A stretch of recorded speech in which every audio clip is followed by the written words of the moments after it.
Halo, ndati mvura yandanamatira iyo, mvura iyoyo unoitora woigeza kuzasi uko, unogeza wakaisa mubhaketi kuti mvura yacho irege kurasika.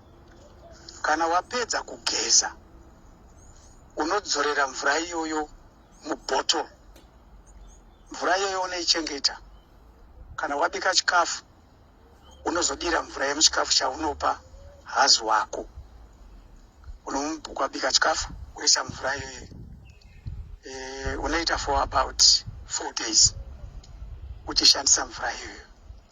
All what it means is paunoshandisa mvura iyoyo munhu iyeyo kauya haachafi akabva pauri. Chero ukanza kunzi aenda ukaita girlfriend aita seadidi, don't worry, he will never leave you.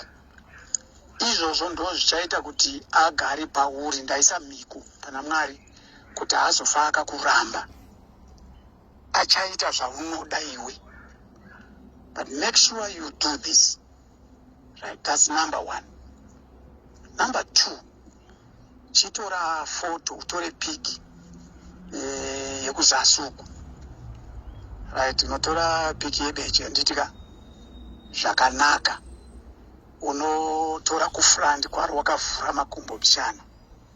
Utore pane light kuti rinyatsobuda zvakanaka. Seri kutanga riya irakauya nezoro riya rina kubuda mushe. Seri kutanga riya iri. Kana watora izvozvo wotora pa breast apa pasina. Ndinoda kuzoti kana imwe nguva ndogona kutadza kukufonera. Kana mweya ukati ndikunamatire, ndinozonamata ndakatarisa ipapo, ndichachengeta mugalari secretly.